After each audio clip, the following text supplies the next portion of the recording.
Welcome to the ThunderCast, your Marshall Athletics podcast produced by the fans, for the fans, with your hosts, Russ Livingood and KD Hugnall. We're bringing you the thundering word on the thundering herd each and every week, so keep it right here. The ThunderCast is on the loose.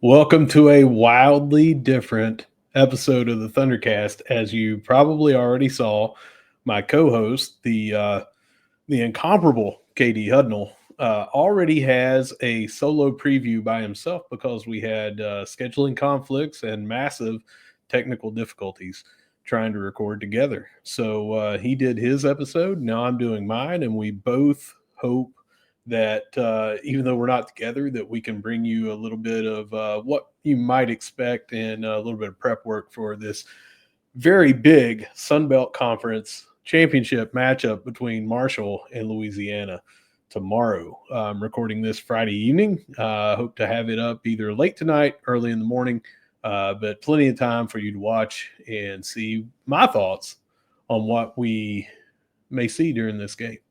This is the ComAssist, KY.com preview of the Sun Belt Conference Championship. And if you or your business needs to grow, needs to crush your goals, needs to take it to the next level, you need to contact ComAssist by going to ComAssistKY.com, and you'll get Herd Superfan for decades now, Larry Nightardy. So if you need to go to the next level, make sure it's with ComAssist. We coach, you grow. All right, so let's talk about this matchup a little bit here. I wanted to start off and say this is our third ever meeting, and we are 0-2 right now. We lost in the 2021 bowl game, and then we lost in 22 when they came to Joan C. Edwards Stadium for a midweek game. I believe it was a Thursday night game, and that is the game that Henry Colombi left right after halftime. He came back in. He had suffered a bad hit at the end of the half. He came back in. He threw one pass. It was intercepted, and from there the game just was not the same. So we owe these guys one. We have not been able to get them yet, and we hope that we get them on the biggest stage. So here's what we got. We had four common opponents this year. Southern Miss, Marshall won 37-3. While Louisiana won 23-13. Played App State, we won 52-37. Louisiana beat them 34-24. We played Coastal, 31-19 Herd, and the Raging Cajuns beat them 34-24. And finally, ULM, 28-23 Herd, 37-23 Louisiana. 4-0, both teams against our four common opponents. And the average of that, Marshall scored 37.0 to 20.5 on their opponents, while Louisiana was 32.0 and 21.0. So very, very similar when you add up the averages. A couple of games we outscored the opponents by more, and ULM game they outscored by 9 more than we did, but all averages out to look pretty similar. These teams are both very good and very similar in a lot of ways. Louisiana is exceptional in several categories. This is not going to be an easy game for either team, but I hope that we can talk a little bit about some rankings and stats that matter. So start off with strength of schedule. Marshall was 67th according to ESPN, while Louisiana was 119 out of 133. So having Ohio State certainly helped get that, but they did play Tulane in their out-of-conference schedule, and they come in 10-2, 9-3 for the Herd. Scoring, Marshall's offense is 31.9. That's tied for 39th in the country. And against the UL defense, giving up 22.75, that's tied for 44th in the country. Louisiana's offense is even better, 35.6, that's 15th in the country, while Marshall's defense, 25.75 points given up per game, tied for 68. We are looking at a total offense for UL 445.7. That's 18th in the country. If you look at them on passing, 265.7, 28th in the country. And their rushing is 152.7, 74th in the country. Oh, I'm sorry. No, hold on. 180 even, 44th in the country. The 152 is what they do on defense. So let's talk a little bit about Marshall and what they are doing on offense. 380.5, 75 in the country, and yards per play for us, 5.79. By the way, yards per play for Louisiana, 6.75. One of the things that you're going to see on here that is a strength, I just mentioned it, for Louisiana, 152.7 yards giving up per rush, way under what Marshall, 19th in the country, just over 200 yards is getting on the ground. But we're 110th on rushing defense, and they're 74th. We give up 189.2. They give up 152.7. On the paper, just looking at that, it looks like they have a much better rush defense. But here's where you dig in slightly more. Yards per carry, we give up 4.55 yards per carry. They give up 4.58 yards per carry. So it's just that we have had a lot more rushing attempts against us. I'm not saying that we have a better rushing defense than them. I'm just saying that on the average, they give up right at the exact same yardage per carry that we give up. Our ranking and yardage that we give up is just so much more because, again, there is a huge discrepancy in the carries against. They've given up 18 rushing touchdowns and we've given up 21. But if you were to extrapolate that out with how many rushing attempts against us there would be, they would actually give up more than us on the ground.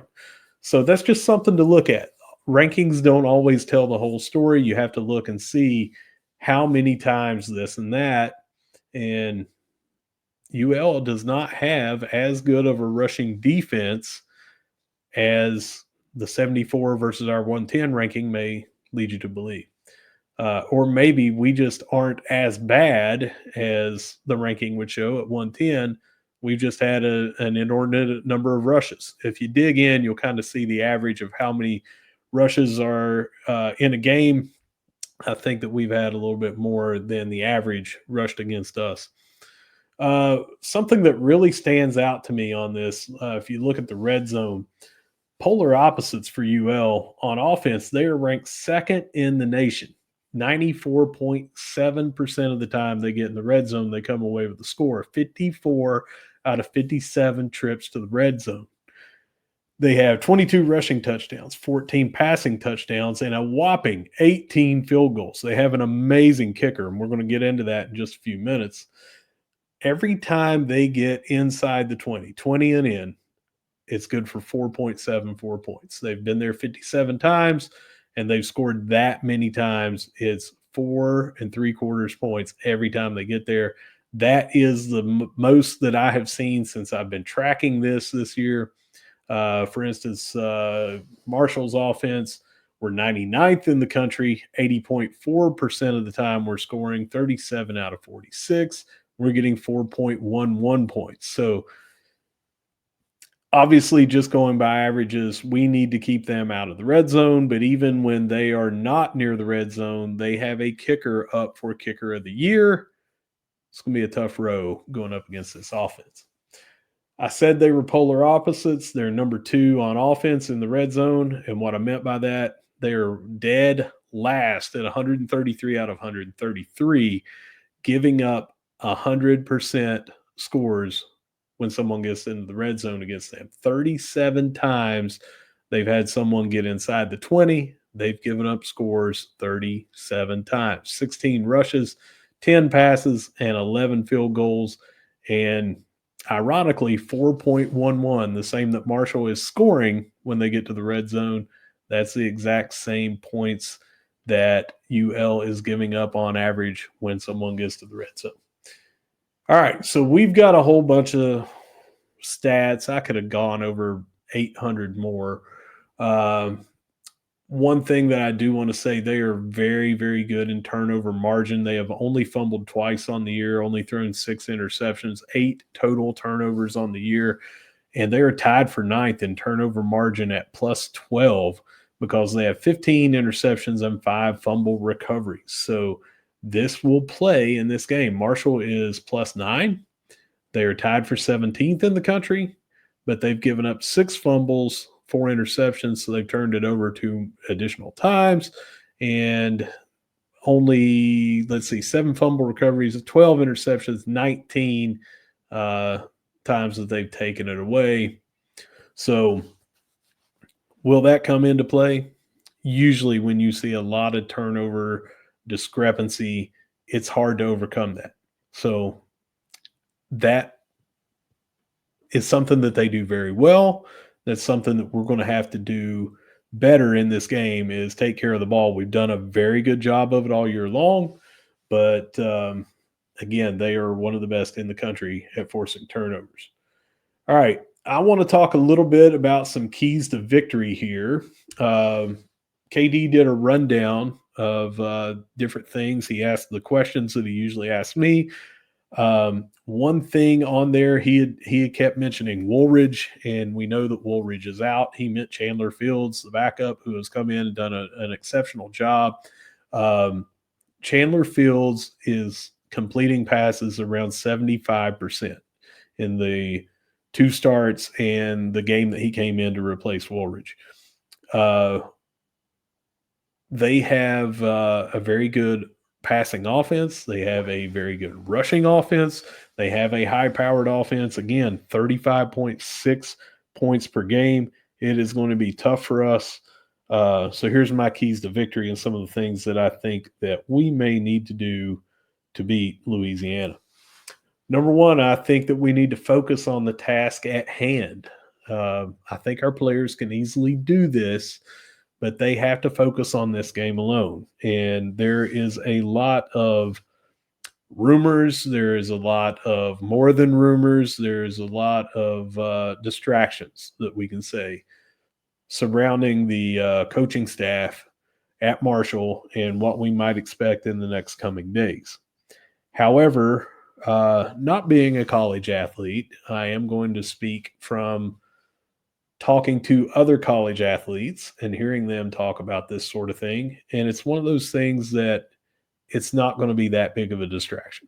All right. You hope that throughout the week they have prepared mentally, they have prepared physically, they have gone through all the different things that they need to do to plan for this specific team, some of the strategies that they'll employ. But I don't think it's going to be a situation where they're going to be out there between the whistles and between the sidelines, and they're just going to be wondering about, will our coach be leaving after this game? They're going to be trying to win a football game, not just a football game, but the most important football game for them right now. And we're looking at a conference championship game. Don't know about how many of the players that have transferred in have played in a conference championship game or have won a conference championship game, but they haven't done it at Marshall. Marshall hasn't done this since 2014, and this is going to be on every single athlete's mind out there, is to play the best football they can and bring home a championship. Show me any player on this team that's going to care more about a coach supposedly leaving after this game and going to a different team and where they may be after this game more than they would care about winning a championship. It's just not going to happen. So I do think we do this one, but it's got to be not just with that distraction, but with everything. They have to focus on this game and what they need to do. Number 2, I've got be special. And when I say special, I'm talking about special teams. They've been on a hell of a run lately. I think they can really be the difference in this game. Our touchback percent is 70%.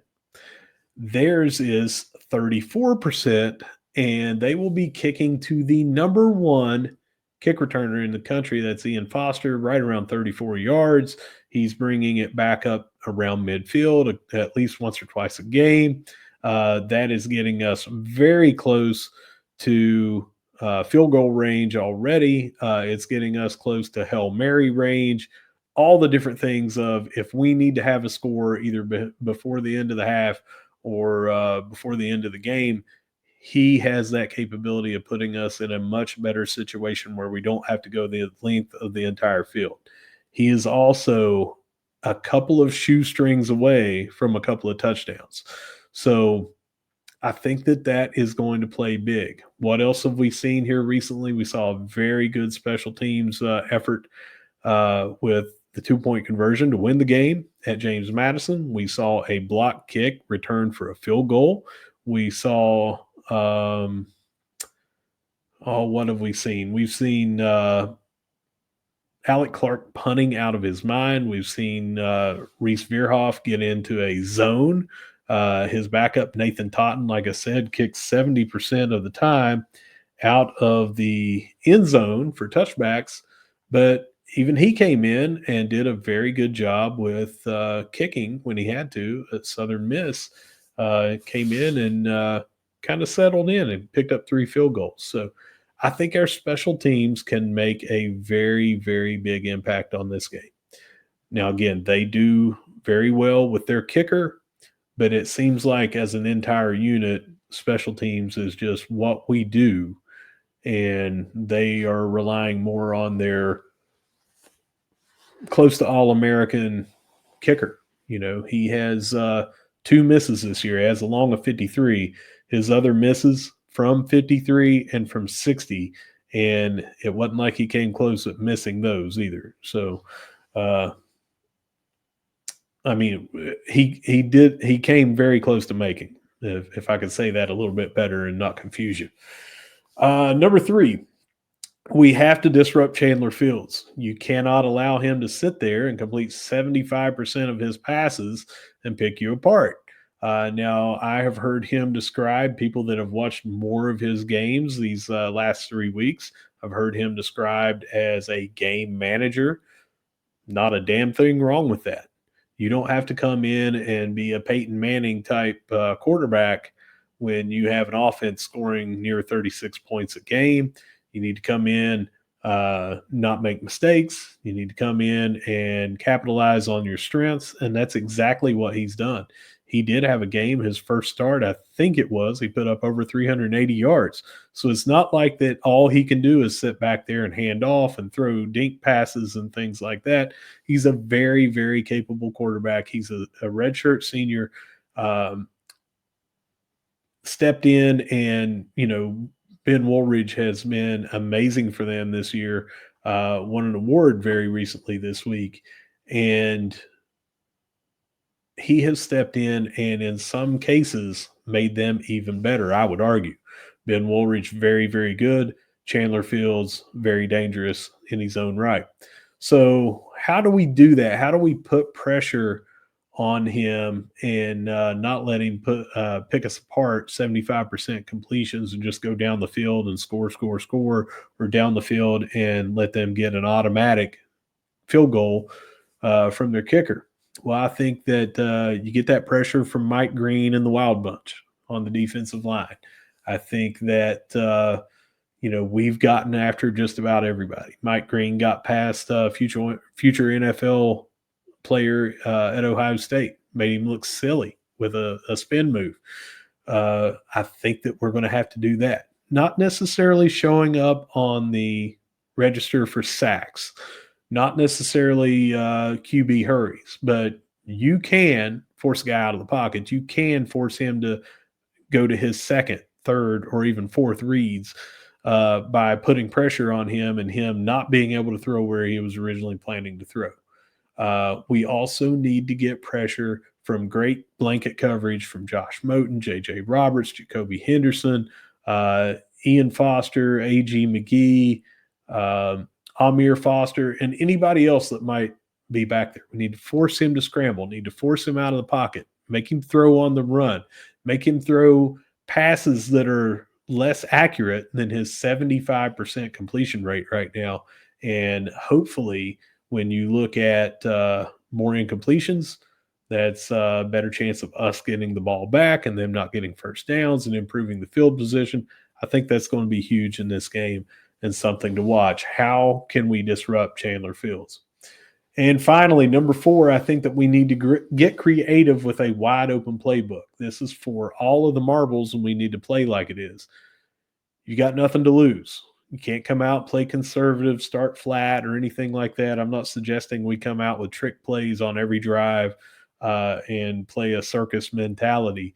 But if we get a lead, we need to extend that lead. We get behind, we need to catch up immediately and not get further behind. We don't need to have conservative play call.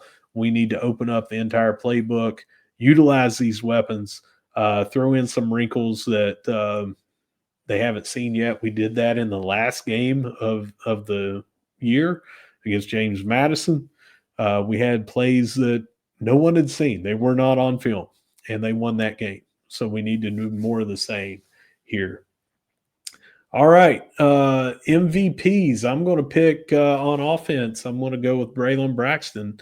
I think that our newcomer of the year for the Sun Belt Conference is going to get it done through the air and on the ground. I think that he's going to come in with his unique blend of making plays happen, hitting those receivers like we talked about, hopefully with a wide open playbook, getting those big chunk plays through the air, but also knowing when to run and making things happen and extending these drives with first downs when no one's open, instead of having to go to his 4th or 5th read and he realizes, hey, if I took it right now, I'm 6'1", 220 pounds. I'm hard to bring down. I'm elusive. I'm fast. I'm going to get this first down. And that's what he's done a lot all year long. And I see that playing out again for him to get the offensive MVP. On defense, I'm going with the senior, the hometown favorite, J.J. Roberts. Week in, week out, J.J. puts in a tremendous performance. Earlier this year, I don't know if he still is, but he was leading the nation in pass breakups, pass defended.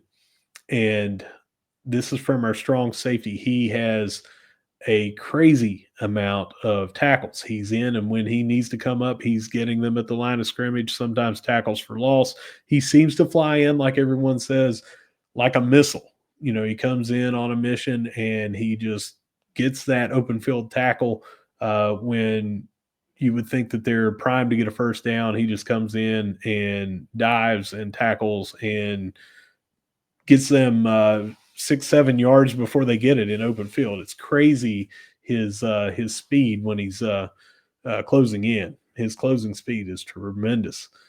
So I see J.J. Roberts having a very big game, and his last game before he goes into a bowl that he will play in college. I see him bringing home the defensive MVP. Special teams, it's my man Foster. We've got a good kicker. We've got a good punter. But Foster does it on both sides of the ball on special teams. I told you he's leading the nation right now, 34.3, I think it is, yards per return, and he's a danger to break one. Had about 3, maybe 4 this year where it looked like, okay, this is the one. He's going to get it twice in the same game. It was a shoestring tackle by the kicker. But he is the first person down, if you watch, on kickoff returns, and he is the first person down on punt coverage to go down and either cause that fair catch or stop them from getting a big yard. We are very, very, very highly rated on special teams as far as field position goes, and I look for that to continue in this game with Ian Foster making a difference on both sides of the ball. All right, score prediction. I've gone back and forth on this so many times, and it keeps popping in my head that this is going to be a shootout. This is going to be a game where both teams are highly capable on offense.